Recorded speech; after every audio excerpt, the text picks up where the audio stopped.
The unforgettable disappearance of Caleb Ward, Cedar Hill, Missouri, 2002. On a frigid March evening in 2002, 17-year-old Caleb Ward vanished after leaving a friend's house just outside the wooded outskirts of Cedar Hill, Missouri. No screams, no signs of struggle, no trail to follow. One moment, he was walking along a quiet rural road. The next, he was gone. Cedar Hill isn't the kind of place people associate with mysteries. Tucked between the soft hills of eastern Missouri, it's a quiet town with fewer than 2,000 residents. Churches outnumber traffic lights. Dogs roam freely between yards.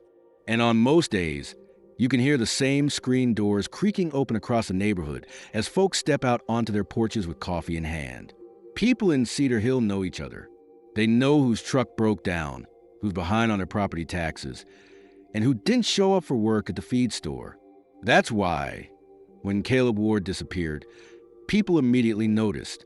Before we dive in, if you enjoy chilling true stories and unsettling mysteries, hit that like button, subscribe, and turn on the notification bell so you know when new videos are available.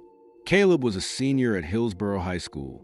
He wasn't a standout athlete or a top student, but he was kind, the sort of teenager who'd pull over to help someone jump a car battery or run back in the house to grab his mom's keys when she forgot them. He wore his flannel shirts unbuttoned, even in the cold, and almost always had his earbuds dangling around his neck. He liked Tom Petty, long drives, and late-night conversations that drifted into philosophical places only teenagers understand.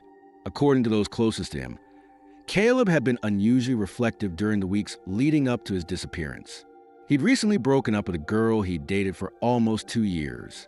Friends said he'd been skipping lunch to sit in his car, listening to music or writing in a small leather-bound notebook in his backpack.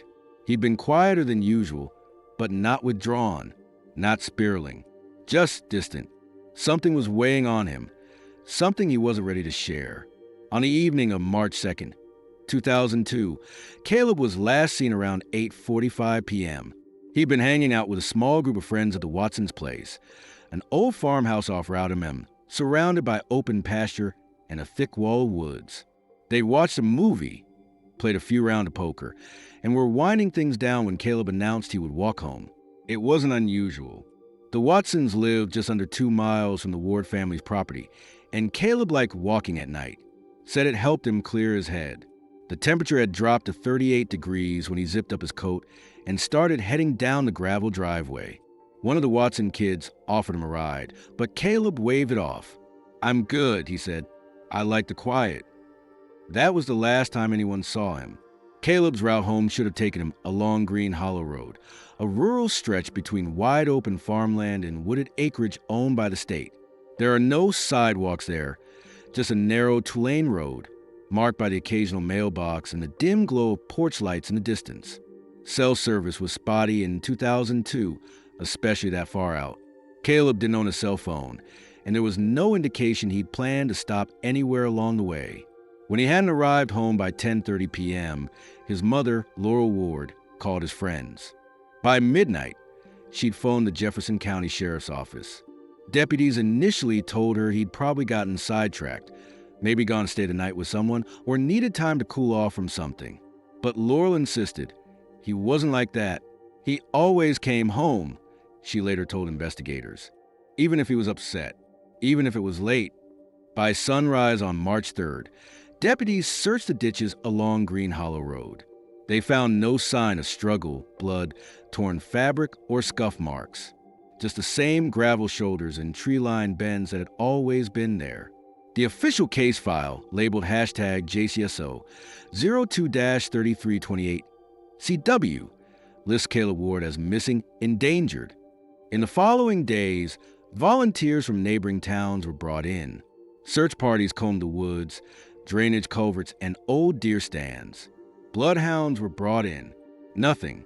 A retired pilot from St. Louis volunteered his private plane to conduct aerial sweeps, while others searched the old storm cellars and hunting blinds scattered across the backcountry. Again, nothing.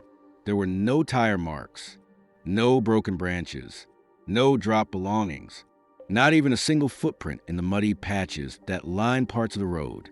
It was as if he had vanished into the cold Missouri air. The Jefferson County Sheriff's Office set up a tip line within the first week. Over 60 calls came in. Some were sightings, none credible. One woman claimed to have seen Caleb at a rest stop off I-44, but surveillance footage showed nothing. Another anonymous caller claimed Caleb had gotten involved in something he shouldn't have, but never elaborated. The case grew colder by the day. Investigators considered several possibilities. One theory was that Caleb had simply run away, though there was little to support that. He hadn't taken any clothes, money, or identification. His bank account remained untouched. Another theory suggested he may have been hit by a passing vehicle, and the driver panicked, disposing of the body elsewhere. But even that scenario raised questions. There were no tire marks or vehicle debris at the scene. And how would a driver have done all that without leaving some trace? Then there was a third theory, the one that made folks in Cedar Hill uncomfortable, that someone had taken Caleb, a stranger, or maybe someone he knew, someone who had been waiting for him along that road, or followed him from the Watsons' house. A quiet crime, a clean abduction, no witnesses, no trace. FBI agents from the St. Louis field office joined the investigation 2 weeks later under the Violent Crimes Against Children program, though no federal leads ever developed. Interviews were conducted again with friends, family, neighbors, and everyone who had seen Caleb in the days before his disappearance. Nothing new emerged. Not even a piece of clothing turned up. The Ward family never gave up. Laurel Ward kept Caleb's room exactly as he left it. His sneakers still lined up neatly near the bed. His notebook sat on the nightstand, its pages filled with bits of lyrics, short poems, and the outlines of dreams that would never be fulfilled. His father, Ron, placed a small wooden bench at the end of their long driveway, where he'd sit for hours, watching the road. Each year, on the anniversary of Caleb's disappearance, a vigil is held near the old church off Route MM. Friends light candles. Local musicians play softly. Sometimes, visitors leave folded notes with his name or scraps of lyrics from the songs he loved. But time moves on. Leads dry up. New cases arise. As of 2025, the disappearance of Caleb Ward remains open but unsolved. The Jefferson County Sheriff's Office lists the case as active, though no new information has come to light in over a decade. His file, worn and heavily redacted, sits in a drawer among dozens of other cold cases in the department's back office. Investigators now call it KCW 2002-MO17, a shorthand only understood by those who have studied it enough to memorize its details. Theories still linger among locals. Some believe Caleb was lured into the woods by someone he knew. Others think he may have stumbled upon something he wasn't meant to see, something that cost him his life. A few hold fast to the idea that he might still be alive under a new name, trying to escape a life he never truly fit into. But no matter which version you believe, one fact remains. Caleb Ward walked down a familiar road on a cold Missouri night. NW, March 2nd, 2002, Cedar Hill, Missouri. It was a Saturday, cold, overcast, and unusually quiet for early spring in Jefferson County. According to archive weather data, temperatures hovered around 42 degrees during the day, dropping to the high 30s by nightfall. A mild breeze from the northeast moved through the woods along Green Hollow Road, just enough to make the bare trees whisper. Caleb Ward woke up at 9:14 a.m. based on the last time he reset the alarm clock on his nightstand. His mother, Laurel Ward, remembered hearing him shuffle around the kitchen just after 9:30.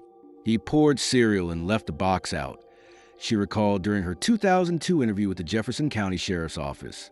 He wasn't rushing, just moving through his morning. He didn't have work that day. His part-time job at the Ace Hardware in Hillsboro had him on weekends off during the school semester.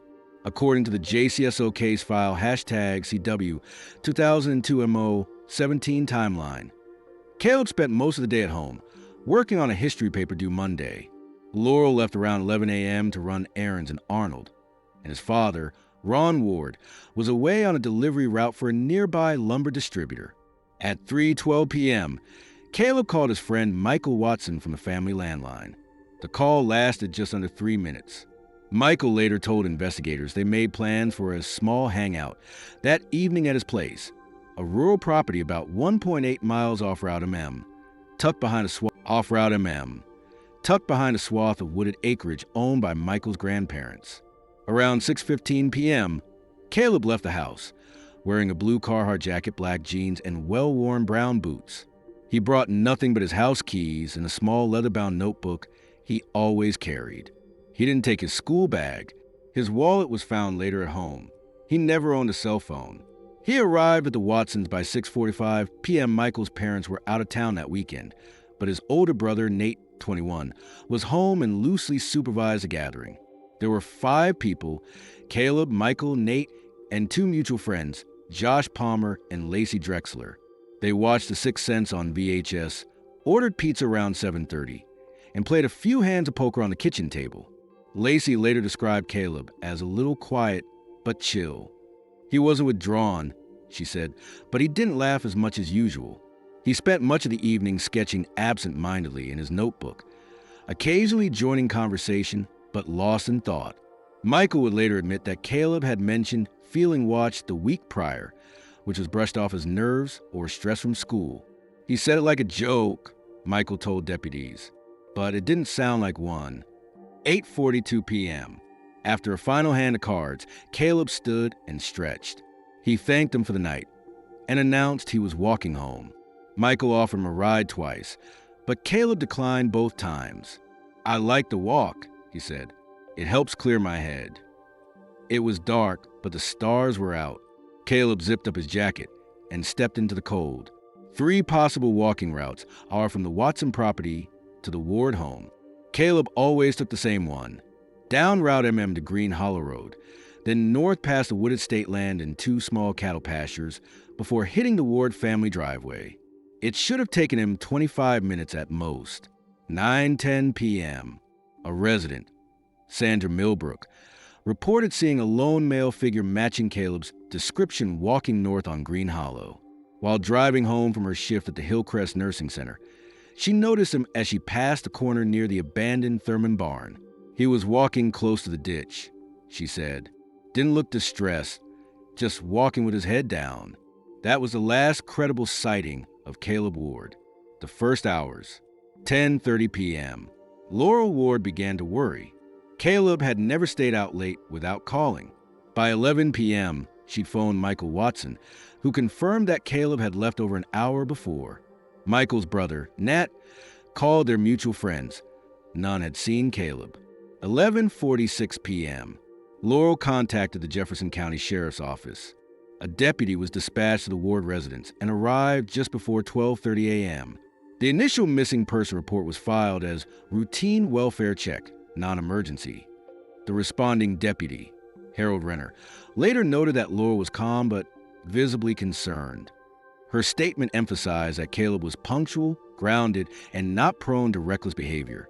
Deputy Renner documented the possibility that Caleb got distracted, stayed over somewhere, and filed it as incident hashtag 2137-02. But by sunrise, that assumption began to unravel. The search begins. March 3rd, 2002, 7 a.m. 2 deputies returned to the Ward property. They retraced Caleb's likely route on foot. The roadside showed no signs of disturbance, no drag marks, torn clothing, scuffed gravel, or signs of vehicular collision. The woods bordering the east side of Green Hollow were dense, but not impassable. Volunteers quickly joined deputies for a coordinated sweep. 9:20 a.m. The sheriff's office launched a formal missing person bulletin through local radio and the Missouri State Highway Patrol's teletype system. Caleb was now classified as missing under suspicious circumstances. Search dogs from AK-9 unit in St. Louis County were deployed by noon, scouring both sides of the road. At 2:37 p.m., the dogs picked up a faint trail near the Thurman barn, exactly where Sandra Millbrook claimed to have seen Caleb walking. But the scent abruptly ended at a gravel turnout roughly 40 feet from a roadside. Investigators considered the possibility that Caleb had entered a vehicle. Deputies knocked on doors, checked nearby properties, and questioned passers-by. No one had seen or heard anything unusual.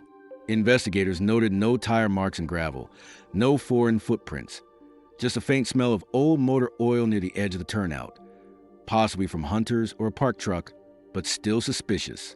The Red Herrings. March 4th, 2002. At 10:13 a.m., an abandoned rust-colored Ford F-150 was reported off a trailhead near Cane Hollow, about 5 miles from Caleb's last known location. Inside were empty beer cans and a worn Missouri Cardinals cap, similar to one Caleb often wore. Investigators quickly secured the truck and processed it for evidence. But the vehicle belonged to a local man with an expired hunting license who had passed away the year before. His son used it for off-roading and confirmed it had been sitting there for weeks. Nothing inside linked it to Caleb. Later that same week, an anonymous call came to the JCSO tip line. The male caller claimed Caleb had been caught up with the wrong people and mentioned old debts. The call was traced to a payphone in DeSoto, Missouri. Despite extensive interviews with Caleb's friends and work contacts, no credible ties to criminal activity were found. Both leads were ultimately deemed unrelated. Law enforcement and media coverage. Jefferson County Sheriff's Office assigned Detective Alice Renton as lead investigator. Renton, a 10-year veteran with prior experience in juvenile abduction cases, held a press briefing on March 6. She emphasized the case was still considered a possible abduction, but no suspects had been identified. The FBI was notified under federal protocol due to the suspicious nature of the disappearance, though their involvement remained consultative. By March 8th, flyers were distributed across Jefferson County. Caleb's image, freckled, with sandy brown hair and soft hazel eyes, was featured in local newspapers and evening broadcasts. Channel 5 News in St. Louis ran a short segment titled, "Where's Caleb Ward?" But interest outside the region was limited. A teenage boy disappearing from a small town didn't stir the national media machine. Theories and community rumors. The case sent waves through Cedar Hill. Some believed Caleb had been abducted, while others speculated he had fallen into a ravine or gotten lost. A smaller group, mostly older residents, revived rumors about the woods along Green Hollow. Old local lore referenced a series of disappearances in the 1970s, including a hunter who vanished in the same patch of forest. But beyond speculation, no physical evidence ever surfaced. One quietly investigated theory suggested that Caleb may have met someone that night, perhaps planned, perhaps impulsive. A teenage girl named Ashley Barnes, who had once dated Caleb briefly during sophomore year, had recently returned to Cedar Hill. She denied seeing him that weekend. Her alibi checked out, but her name remained in the margins of the case notes, under a handwritten list titled Unconfirmed Connections. Family response. Laurel and Ron Ward handled the grief in different ways. Laurel became the case's advocate, calling news stations, arranging prayer vigils, and organizing community search efforts. Ron grew quieter, more withdrawn. He kept a map pinned to the garage wall with a red string tracing Caleb's known path, updating it daily for weeks. "I just need to find the thread," he told a reporter once. "If I can find the thread, I can find my boy." By April, activity slowed. The scent trails were cold. Tips stopped coming in. Caleb's room remained untouched. Life went on in Cedar Hill. However, something never quite settled for the Ward family and the detectives, who are still haunted by the lack of answers. March 16, 2002, 2 weeks later. At exactly 6:52 a.m., a jogger discovered something unusual near the west edge of Green Hollow Road. A small, water-damaged notebook wedged between two roots, partially obscured by a layer of leaves. It was Caleb's. The contents were smeared by rain, but one page was still legible. For words, written in uneven block letters. "It's not what you think." By the third week of March 2002, the investigation into the disappearance of 17-year-old Caleb Ward had reached a troubling standstill.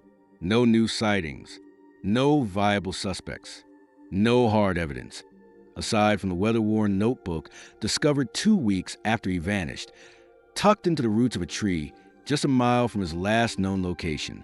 The line scribbled inside it, "It's not what you think. Offer more questions and answers." Was it a warning? A clue? Or simply a private thought caught in the worst of circumstances? With the trail growing cold, the Jefferson County Sheriff's Office turned to profile analysts and behavioral experts to help narrow the field. What could have caused a grounded, intelligent, and generally cautious teenager to vanish from a familiar 2-mile stretch of rural Missouri road? In this episode, we explore 3 leading theories about the case. None are confirmed, but all remain possible. Theory 1, targeted abduction. From the earliest days of the investigation, law enforcement quietly considered a possibility that Caleb had been abducted. Several factors supported this theory. Abrupt scent loss. The K-9 unit's trail ending suddenly in a gravel turnout near the abandoned Thurman barn suggested Caleb might have entered a vehicle, willingly or by force. No signs of a struggle. If he'd been taken on foot, there likely would have been evidence. Scuffed footprints, broken branches, dropped personal items. There were none. Witness sighting. A credible local source placed it within 500 yards of that same turnout, just minutes before the trail stopped cold. Detective Alice Renton, who led the case, documented in JCSO case file #CW 2002-17 that a potential vehicular involvement cannot be ruled out, and requested assistance from the Missouri State Highway Patrol in locating unfamiliar vehicles or out-of-state tags reported near Green Hollow that weekend. None were ever confirmed. But who would have taken Caleb? And why? Rumors of a blue pickup truck surfaced in a tip 3 weeks later. A resident near Cane Hollow claimed to have seen such a vehicle driving slowly through the area around 9:15 p.m. on the night Caleb vanished. But no make or license plate was identified. And with hundreds of trucks matching that description registered within Jefferson County alone, the lead dried up quickly. Still, this theory has its believers, especially those closest to Caleb. Laurel Ward, Caleb's mother, always supported this line of thinking. He wasn't running from anything, she said during a 2004 interview with the Jefferson County Beacon. Someone took him. I believe that in my bones. But the theory leaves unanswered questions. Why was there no struggle? Why was Caleb's notebook found in the woods, not in a vehicle or dump site? And what exactly wasn't what we thought? If this were a kidnapping, it was calculated, clean, intentional, and nearly perfect. Too perfect? Theory 2, voluntary disappearance. Another possibility, one the sheriff's office was reluctant to accept, but never entirely ruled out, is that Caleb Ward left of his own accord. The idea sounds implausible. Caleb was close to his family, had no history of runaway behavior, and had strong grades. He had just been nominated for a local scholarship to a state university. By all accounts, Caleb Ward was a teenager with a future, but some believe there were signs. Subtle withdrawal. In the weeks before his disappearance, friends noted that Caleb had grown quieter and more reflective. He sometimes spent hours walking the wooded trails behind the school. His teachers noticed a drop in participation, not grades, just energy, journal entries. Though most of Caleb's writings were undated sketches and private thoughts, 2 pages recovered from an earlier notebook raised concerns. One reads simply, "I feel like I'm watching my life across the street." Another, found folded in a textbook, said, "I wonder if silence is the only escape." Mental health professionals consulted in 2002 noted that these could be signs of dissociation or depression. However, there was no formal diagnosis on record. Laurel and Ron Ward both insisted their son showed no signs of suicidal ideation or emotional instability. But as any investigator will tell you, internal struggle doesn't always show on the outside. Then there was the matter of the notebook, the one found after he vanished. It's not what you think. Was this a cryptic farewell? A clue for someone who would come looking? Skeptics point out the practical issues with this theory. Caleb had no money, ID, vehicle, access to online forums or anonymous transit arrangements, or prior history of secretive behavior. No maps, plans, or backpacks were hidden under his bed. If he ran, he did it with nothing but the clothes on his back and a sentence in his pocket. But why? What would drive a 17-year-old boy to vanish into the night from the edge of a quiet Missouri road? Was it fear, a need to escape, or a message just for one person hidden between the lines? Theory 3, the unseen and unnatural twist. Among the cold theories of crime and psychology, a third possibility lingers quietly at the edge of this case. A a theory not endorsed by law enforcement, but whispered in local coffee shops and late-night Reddit threads. Something unnatural. The land near Green Hollow has a reputation. Quietly, persistently. Locals say that strange things have happened in those woods for decades. In the early 1970s, 2 hunters were never found after entering the Cedar Hill Wildlife Management Area. In 1989, a young woman claimed she saw figures standing in the trees while driving home on Route MM. Her claim was dismissed as a hallucination. She was 17, like Caleb, and traveling alone at night. In 2002, shortly after Caleb vanished, an older man named Ernest Puckett told police he'd heard chanting near his property line around midnight on March 2nd. He described it as low, humming voices, real close to ground. Deputies investigated, but found nothing. Most wrote it off as an overactive imagination, or maybe the wind. But stories continued to surface. Strange lights in the woods, hikers getting turned around, phones malfunctioning near the Thurman barn. Even the search dogs hesitated that day, circling near the turnout, but refusing to enter a thick bramble at the tree line. Their handler described them as nervous, like they were sensing something I couldn't see. Add to this the content of Caleb's sketches. Pages full of eyes, winding trees, and symbols that some amateur sleuths believe resemble ancient protective sigils. Was Caleb documenting something? Dreaming it? One page, dated only with a small X in the corner, shows a crew drawing a lone figure walking into the woods, surrounded by concentric rings. At the top is scrawled one phrase: "The Watchers live beneath." Of course, none of this is admissible evidence. No supernatural presence has ever been proven, but this gives a third theory life, not facts, but patterns. Coincidence that piles up like dead leaves on the floor of a forgotten trail. Was Caleb Ward another victim of whatever has stalked Green Hollow for decades? Or was it simply grief, madness, amid bleeding into the empty spaces left behind by real tragedy? The lingering mystery. 2 decades later, Caleb Ward's disappearance remains one of Missouri's most enduring mysteries. His parents still live in Cedar Hill. His room is untouched. His sketchbooks, now carefully preserved, were once reviewed by behavioral profilers and cryptographers alike. Detective Alice Renton retired in 2018. In her final interview with the St. Louis Post-Dispatch, she said, "Caleb's case is the one that haunts me, not just because we never found him, but because every time we got close to an answer, something pushed us back, like the story didn't want to be solved. No arrests, nobody, no confirmed sightings. Just a 17-year-old boy who left the house with his jacket, walked into the cold, and never came back." What do you think happened to Caleb Ward? Was it a tragic accident or something far more sinister? Drop your thoughts in the comments. And don't forget to subscribe for more stories exploring the chilling unknown, where true horror and real-life mystery collide.